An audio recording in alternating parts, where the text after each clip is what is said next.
Rebonjour, c'est votre frère Michel Abraham. Euh, vous voyez que des voix sont en train de s'élever de plus en plus à travers le monde entier pour dénoncer justement des mauvaises œuvres dont ils sont témoins dans les assemblées. Beaucoup n'osent pas ouvrir leur bouche pour deux raisons.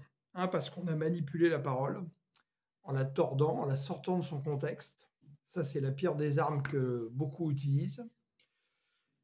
Et pour nous faire croire que l'amour, c'est de fermer notre bouche et de ne rien dire, même si des frères, des sœurs, des enseignants nous disent n'importe quoi pour nous perdre et nous séduire parce qu'ils se sont perdus et séduits eux-mêmes. C'est faux. C'est faux. Et on vous dit par rapport à ça l'amour. L'amour, alors voilà, on va lire, par exemple,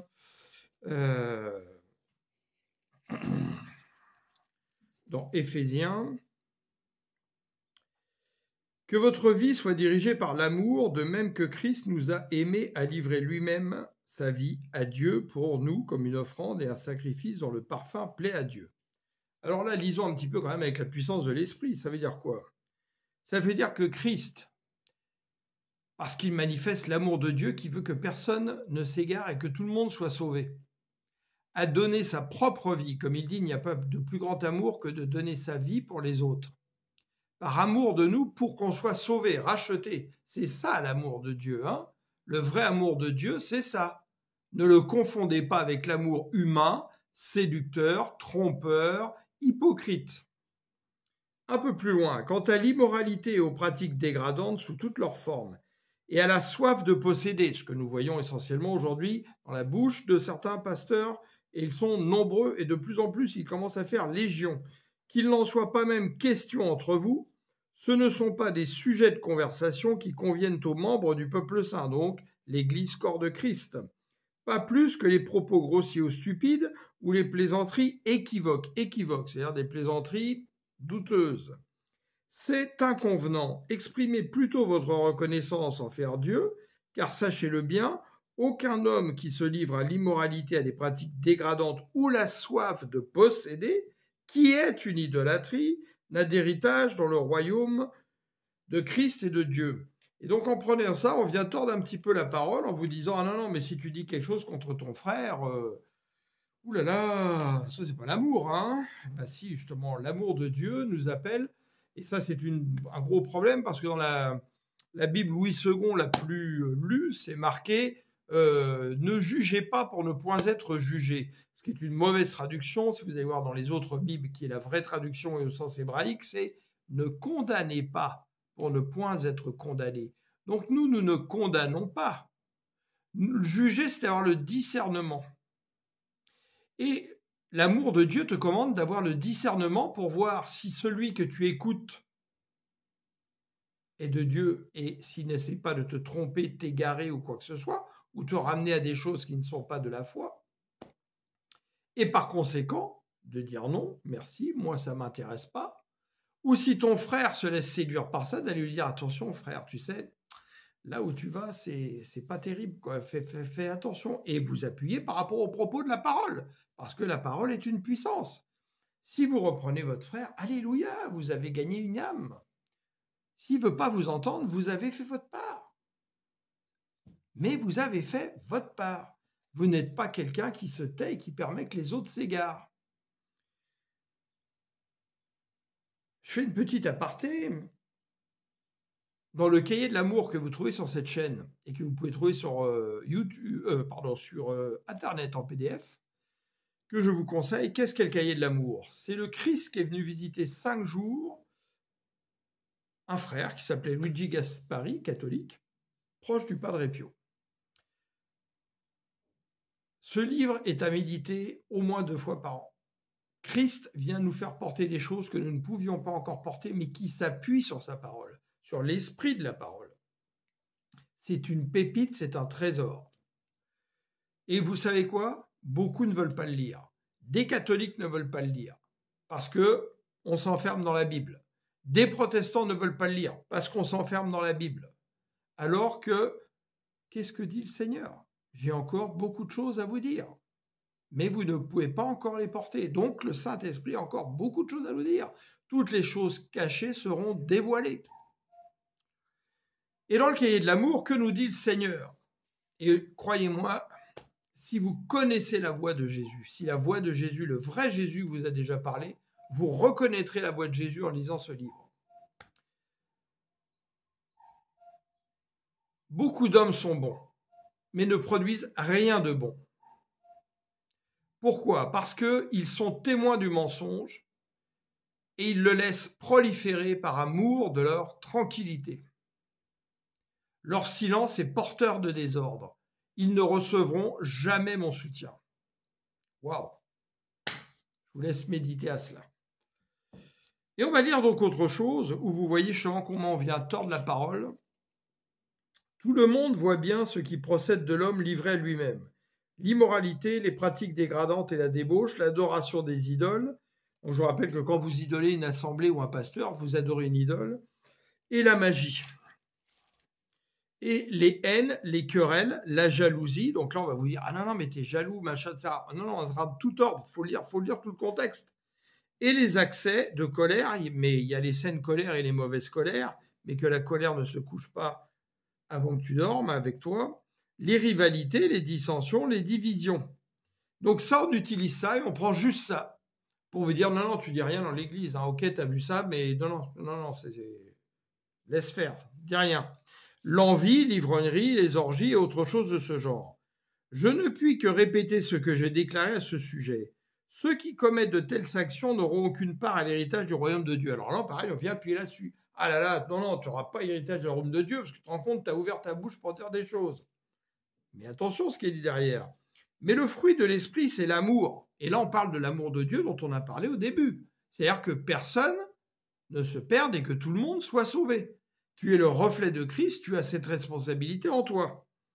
Et tu dois ouvrir ta bouche, exhorter, reprendre, corriger, comme il est dit dans Timothée. La joie, la paix, la patience, l'amabilité, la bonté, la fidélité, la douceur, la maîtrise de soi. La loi ne condamne certes pas de telles choses. Or, ceux qui appartiennent à Jésus le Christ ont crucifié l'homme livré à lui-même avec ses passions et ses désirs. Puisque l'esprit est la source de notre vie, conduisons-nous selon sa volonté, donc la volonté de l'esprit. Si l'esprit vient te rendre témoignage que ce que tu entends n'est pas de Dieu, et que tu ne le dis pas, tu ne reprends pas, tu ne te soumets pas à la volonté de l'esprit. Ne soyons pas vaniteux et évitons de nous provoquer les uns les autres et de nous jalouser mutuellement. Ça ne veut pas dire que tu ne dois pas reprendre ton frère s'il s'égare. Travaillez le bien de tous, Galates 6, pardon. Frères et sœurs, si quelqu'un s'est laissé surprendre par quelque faute, mais ça on ne vous le lit pas, hein.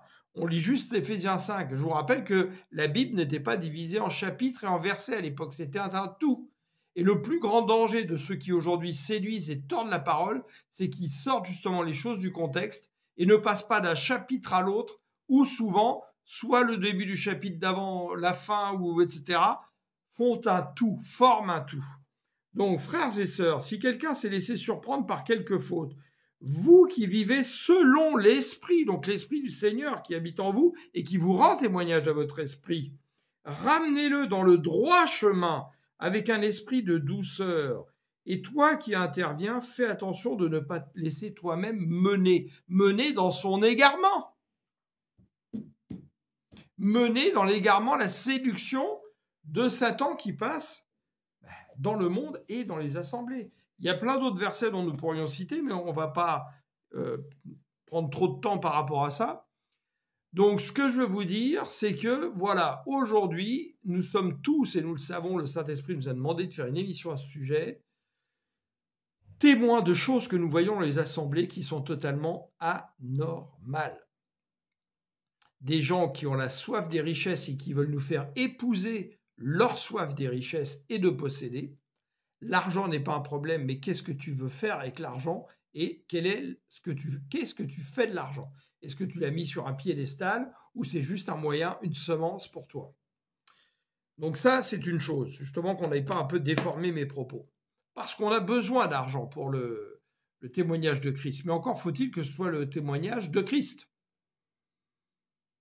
Or, si on se gave de richesses qui deviennent d'une idolâtrie, ou si on va chercher des richesses pourries pour s'enrichir, c'est pas vraiment ce que le Seigneur nous demande.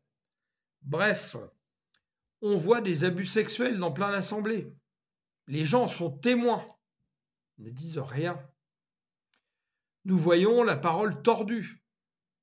Les gens ne disent rien, alors qu'ils sont conscients des choses. Nous voyons des gens qui se comportent comme des dictateurs ou des gourous et qui ne veulent surtout pas laisser la parole aux autres. Alors que nous sommes participants de Christ et que la parole dit « édifiez-vous les uns et les autres ». Ce pourquoi nous vous demandons justement, et nous vous le disons, vous avez accès à la parole sur cette assemblée, vous pouvez nous envoyer des petites vidéos, nous communiquer avec nous, parce que vous êtes participants, c'est une assemblée participante.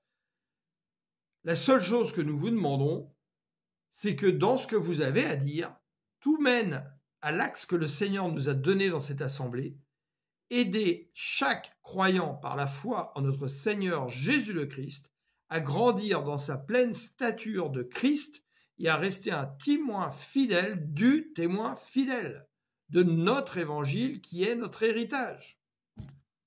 Nous sommes héritiers, co-héritiers de Christ. Et croyez-moi, et c'est une évidence depuis le début, quand on parlait de la fin des temps, c'était après la Pentecôte, ça a commencé là. L'ennemi fera tout pour nous emmener dans des faux évangiles, faux esprits, faux Jésus. Paul nous prévient là-dessus, et que beaucoup vont se laisser séduire parce qu'ils veulent entendre des choses agréables à leurs oreilles, et alors que la bonne nouvelle n'est pas quelque chose qui est forcément agréable à l'oreille, elle vient être agréable à votre cœur parce qu'elle vient d'abord châtier vos oreilles et votre conscience. Donc, il y a une transformation en nous. Et la deuxième chose, Jésus le dit lui-même, à la fin, beaucoup viendront me voir en disant « Nous avons prophétisé en ton nom, fait des prodiges, ça. Retirez-vous de moi. Je ne vous connais pas, vous qui commettez l'iniquité. » Et si nous avons été témoins de ça, que nous ne disons rien, que nous laissons proliférer ces faux évangiles, ces évangiles tordus, le Seigneur nous dira ça à la fin. Retirez-vous de moi, je ne vous connais pas, je ne vous ai jamais connu. Alors faites attention, frères et sœurs. Faites attention. Le séducteur est malin. Il est subtil. Jésus nous a prévenus d'avance que personne ne vous égare. Paul, Pierre, Jean ont dit la même chose. Et quand vous lisez votre Bible, essayez de méditer sur ce que ça veut dire en profondeur et ne lisez pas qu'un verset ou un chapitre comme ça. Regardez toujours ce qu'il y a avant le début d'un chapitre, après la fin d'un chapitre. Car souvent tout ça est lié. Ça forme une mayonnaise, vous voyez, quelque chose d'uni. Et c'est très important.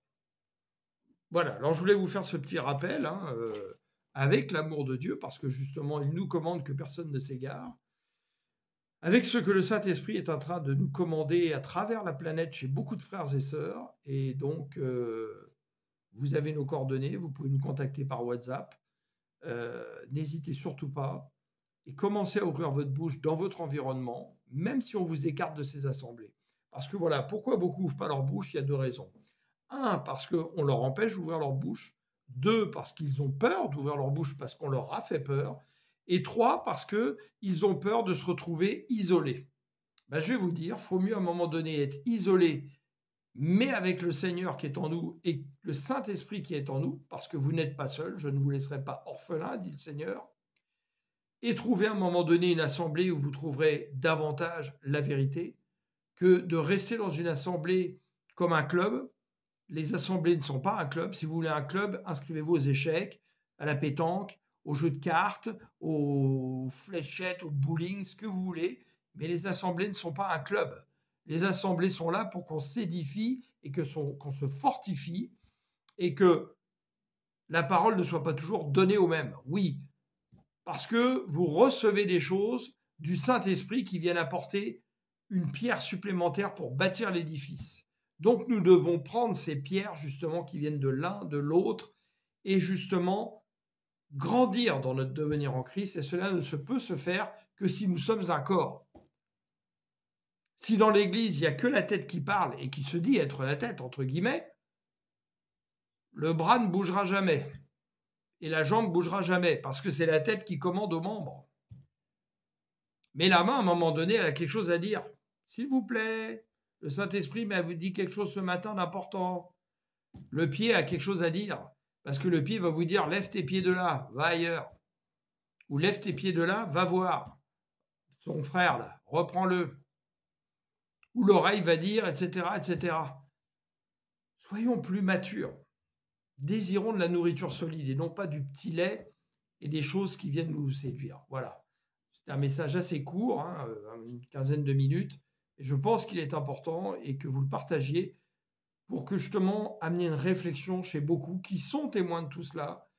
Et je peux vous le dire parce qu'on a eu les témoignages des gens en privé, ces gens souffrent dans les assemblées. Ils souffrent. Ils souffrent dehors parce qu'ils voient des gens qui sont dans les assemblées et qui, en dehors de l'Église, se comportent de façon... Mon Dieu. Les gens souffrent de voir cela. Et ils ont besoin de s'exprimer. Et s'ils ne s'expriment pas, il y a une frustration qui rentre en eux et il y a un gros risque. Un risque d'abandonner le combat de la foi et d'abandonner le Seigneur. Et ça, croyez-moi, le Saint-Esprit ne le veut pas.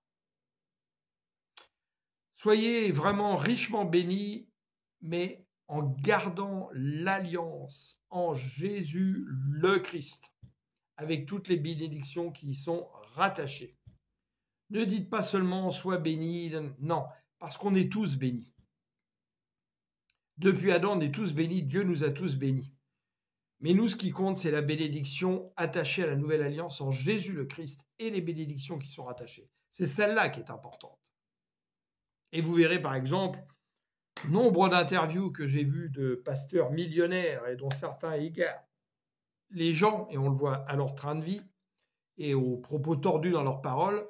Leur première parole quand on leur dit comment expliques-tu que tu sois riche comme ça, des millions, Dieu m'a béni. La bonne blague.